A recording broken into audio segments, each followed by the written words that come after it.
ও যুবক মুসা, তোমাকে বিবাহ দিতে পারি কিছু শর্তের বিনিময়ে।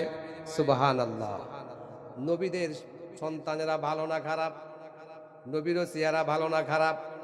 বলে, ও বৃদ্ধ বাবা শুআয়ব আলাইহিস সালাতু ওয়াস সালাম, আমাকে যেই শর্ত আপনি দেন সেই শর্তে আমি রাজি, কিন্তু বিয়া দিতে হবে। আল্লাহু আকবার। শুআয়ব আলাইহিস সালাম বললেন, তাফসীরের মধ্যে আসছে, তাফসীর ইবনে কাসিরের ভিতরে বর্ণনা করেছেন 8 বছর মতান্তরে 10 বছর, 8 বছর মতান্তরে 10 বছর আমার এই বকরির পাল তুমি চরণ করবে, চাকর হয়ে থাকবে। তুমি যদি এই শর্তে রাজি হও তাহলে আমার মেয়েকে তোমার সাথে বিবাহ দিব। কারণ এই মুহূর্তে যদি তোমার সাথে আমার মেয়েকে বিবাহ দেই, তোমার স্বভাব ভালো নয়, আমার মেয়েকে খুঁজে পাওয়া যাবে না, তুমি মার্ডার করে ফেলবে। সুবহানাল্লাহ। পৃথিবীতে যত পশু আছে সমস্ত পশু হলো মুসলমান, আর বকরি হলো মুমিন। বলুন সুবহানাল্লাহ। বকরি যদি সামনে দুটা পা বেজে দেয় আর আপনি দড়ি ধরে যতই টানেন দড়ি ছিঁড়ে যাবে, বকরি এক পাও আগবে না। সুবহানাল্লাহ। বকরির চলাফেরা কিন্তু একটু ব্যতিক্রম, আছে না নাই? সংক্ষিপ্ত করে বলি, মুসা পয়গম্বর শুআয়ব নবীর বাড়িতে 8 বছর মতান্তরে 10 বছর রাখালি করলেন। আওয়াজ দিয়ে বলেন আল্লাহু আকবার। এই রাখালি করতে গিয়ে একদিন বকরি চড়াইতে চড়াইতে 10 বছর বা 8 বছর পূর্ণ হয়ে গেল। বকরির পাল নিয়ে তিনি বাড়ির দিকে আসতেছেন। এমন সময় বকরি সামনে দুটা পা দিয়া এমন ভাবে সে ঝক্কানি দিয়ে রাখলো, পথে চলে না। বকরি তার হাত থেকে ফসকে গিয়ে দৌড় পারতেছে, দৌড় পারতে পারতে বহু দূর পথ অতিক্রম করে ফেলল। বকরির গা থেকে টস টস করে পানি পড়তে লাগলো। মুসা বুঝে হাঁপায়নি, কি কর? বকরির পিছে দৌড়াইতে মুসাও হাঁপিয়ে গেল। কিন্তু মুসা নবী এবার বকরিকে ধরে ফেললো, ধরে পেছনের দুটা পা ধরলো। পা ধরে মনে মনে ভাবলো, যদি আসার দিয়ে মেরে ফেলে দেই বিয়ে করা হবে না। সুবহানাল্লাহ বলে, বিয়ে করা হবে না। এবার চিন্তা করলো, বকরি বেঁচে গেলি শুআয়ব নবীর মেয়েকে বিবাহ করব বলে, না হলে তোকে আশ্রয়া তোর জীবন শেষ করে দিতাম। সুবহানাল্লাহ। বকরির সাথে আবার মুআমিলা করলেন, খাতির দিলেন। বকরি কোলে করে নিয়ে বকরিকে বললে, খুব আদর করলেন, সোহাগ করলেন। বকরি এরকম করছি, আমাকে এত হাঁপায়া নিলি কেন রে বকরি? তুই নিজেও হাঁপায়া গেলি, কি লাভ হলো? আল্লাহু আকবার। মুসা পয়গম্বর মনে মনে ভাবলো, আমার ভিতর থেকে যত জেদ আসলো, রাগ আসলো, সব শেষ হয়ে গেল। এই বকরি আমাকে সবুর করা শিখাইয়া দিল। বলুন সুবহানাল্লাহ। এরপরে 10 বছর যখন পূর্ণ হলো, শুআয়ব নবীর কাছে গেলেন, তার কন্যার সাথে বিবাহ হয়ে গেল। এবার পালি হলো মুসা নবী তার স্ত্রীকে নিয়ে। ওই শুআয়ব নবী বললেন, ও মুসা, তুমি ওই রাজ দরবারে ফিরআউনের কাছে গিয়ে বলো, ইযহাব ইলা ফিরআউনা ইন্নাহু তাগা।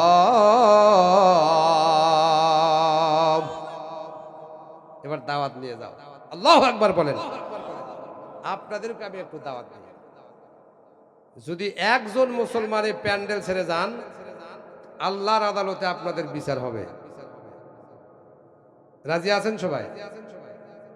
মুসাকে কেমনে চুবাইয়া মারলো এটা না আসলে যদি বাড়ির যান, ওয়াজের কিছুই বুঝবেন না। কি বলেন? এদিকে আমি আপনাদের একটা কথা বলি, আপনারা যে এখানে আসছেন একটা উদ্দেশ্য তো অবশ্যই আছে। কি বলেন?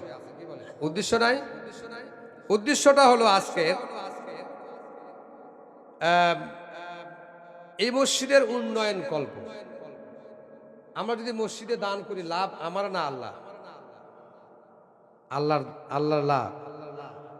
আল্লাহর জান্নাত আপনি নিবেন, এমনি নিবেন, কিছু না দিয়েই, কিছু বিনিময়ে তো অবশ্যই করতে হবে। আম হাসিবিতুম আন তাদখুলুল জান্নাহ ওয়ালাম্মা ইয়াতিকুম মাসালুল লাযিনা খালাউ মিন ক্বাবলিকুম। আল্লাহু আকবার।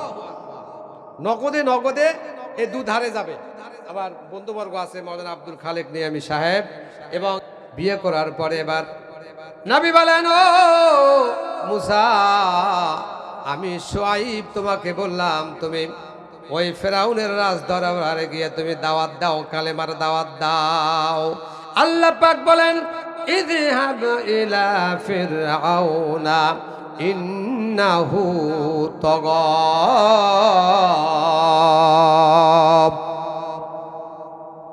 ভলিউম কি কমে গেল না? একটু আওয়াজ দিয়ে বলেন আল্লাহু আকবার। রাস্তায় আসবেন এমন সময় মুসা পয়গম্বর আল্লাহকে ডেকে বলে, আল্লাহ, আমার কথা তো পরিষ্কার নয়, আমি তো তোতলা মানুষ, আমি দাওয়াত দিতে গেলে আমার কথা বুঝবে না। তুমি আল্লাহ আমার ভাইকে আমার সাথী বানায়া দাও, সুবহানাল্লাহ, এবং আমার মুখের জড়তাটাকে কমায়া দাও। আল্লাহ পাক বলেন, ও মুসা, তুমি যখন একজন সাথীর প্রয়োজন মনে করো, এই মুহূর্তে আমি তোমার ভাই হারুনকে নবুয়ত দিয়ে দিলাম। এক মায়ের পেটে দুই নবী, সুবহানাল্লাহ। ভাইয়ে ভাইয়ে নবী, মুসা নবী তার ভাই হারুন, দুইজনে মিলে ফেরাউনের রাজ দরবারে গেলেন। ফেরাউনের রাজ দরবার কাঁপায়া দিলেন। একটু জোরে বলা যাবে কি আল্লাহু আকবার? মুসা এবং তার ভাই হারুন ফেরাউনকে বলে, ও ফেরাউন, কালেমা পড়ো, লা ইলাহা ইল্লাল্লাহু মুসা কালিমুল্লাহ। আল্লাহু আকবার। হেলালউদ্দিন ভাই নামে এক ভাই, চগঙ্গার গ্রাম, নগদ 500 টাকার, জোরে বলেন মারহাবা। আল্লাহ 500 টাকার বিনিময়ে 5 কোটি টাকার মালিক বানায়া দাও, জীবনের গুনাহ মাফ করে দাও, আল্লাহ কবরে ঈমান নিয়ে যাওয়ার তৌফিক দিয়া দাও, হাসরের ময়দানে দানবীর উসমানের সাথে হাসর করে জান্নাত দিয়ে দাও, বলেন আমিন।